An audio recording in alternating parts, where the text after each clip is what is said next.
नमस्कार, न्यूज 18 के digital platform पे आप मुझे देख रहे हैं और मैं हूं आपके साथ में अमनदीप। पश्चिम बंगाल में एसआईआर प्रक्रिया को लेकर सुप्रीम कोर्ट में मुख्यमंत्री ममता बनर्जी और सीजेआई जस्टिस सूर्यकांत के बीच में सवाल जवाब के दौरान अलग नजारा देखने को मिला। ममता की तरफ से कपिल सिब्बल से लेकर कई सीनियर एडवोकेट दलीलें दे रहे थे, लेकिन फिर भी सीएम ममता बनर्जी ने कुछ दलीलें रखने के लिए कोर्ट से मंजूरी मांगी और इसके बाद में कोर्ट रूम में जो भी हुआ वो बेहद दिलचस्प रहा। ऐसे बहुत कम मौके होते हैं जब खुद मुख्यमंत्री किसी मामले में अपनी तरफ से सीजेआई के सामने दलीलें दे रहा हो। आप सभी जस्टिस से मेरी विनती है। सुप्रीम कोर्ट में सुनवाई की शुरुआत में ममता बनर्जी ने बेहद शांत और भावुक लहजे में कहा कि आप सभी सम्मानित जस्टिस से मेरी विनती है कि मेरी बात सुनी जाए। जब न्याय दरवाजे के पीछे रो रहा हो तब मैंने कई बार निर्वाचन आयोग को पत्र लिखे हैं। कोर्ट रूम में उस वक्त ममता बनर्जी के ठीक पीछे सांसद कल्याण बनर्जी खड़े थे, जिनसे वह बीच बीच में बांग्ला में बातचीत कर रही थी।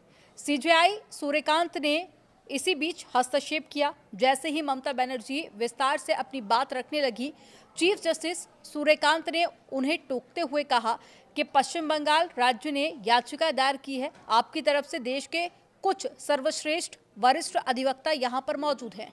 वरिष्ठ अधिवक्ता कपिल सिब्बल और श्याम दीवान आपकी सभी दलीलें रख रहे हैं। सीजेआई ने यह भी कहा कि हर समस्या का कोई न कोई समाधान होता है ताकि कोई भी निर्दोष नागरिक बाहर न रह जाए। और इस पर ममता बनर्जी ने फिर आग्रह किया कि माननीय मुख्य न्यायाधीश महोदय, मैं कुछ तस्वीरें कोर्ट के सामने रखना चाहती हूँ। उन्होंने कहा कि ये तस्वीरें उनकी निजी नहीं है, बल्कि प्रमुख समाचार पत्रों में प्रकाशित हुई हैं और ये दिखाती हैं कि पूरी एसआईआर प्रक्रिया के केवल नाम हटाने के लिए है, ना कि नाम जोड़ने के लिए नहीं है। ये बात उनकी तरफ से कही गई। इसके बाद में ममता बनर्जी का लहजा काफ़ी ज़्यादा सख्त हो गया। उन्होंने सीधे आरोप लगाते हुए कहा कि पश्चिम बंगाल को जानबूझकर टारगेट किया जा रहा है। चुनाव के करीब एसआईआर के नाम पर वहां के लोगों को निशाना बनाया गया। उन्होंने दावा किया है कि इस प्रक्रिया से जुड़े मामलों में 100 से ज़्यादा लोगों की मौत हुई है। कई बीएलओ यानी कि बूथ लेवल ऑफिसर ने आत्महत्या कर ली है। उत्पीड़न का दोष चुनाव अधिकारियों पर डाला जा रहा है। उदाहरणों से समझाने की कोशिश भी की गई। ममता बनर्जी ने कोर्ट के सामने उदाहरण रखते हुए कहा कि मान लीजिए कि शादी के बाद में कोई बेटी ससुराल जाती है तो सवाल उठाया जाता है कि ये पति की उपाधि क्यों इस्तेमाल कर रही है।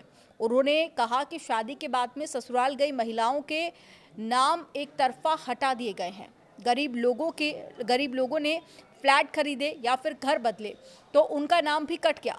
आधार के साथ में अतिरिक्त प्रमाण पत्र मांगे जा रहे हैं। दूसरे राज्यों के निवास प्रमाण पत्र या फिर जाति प्रमाण पत्र नहीं माने जा रहे हैं।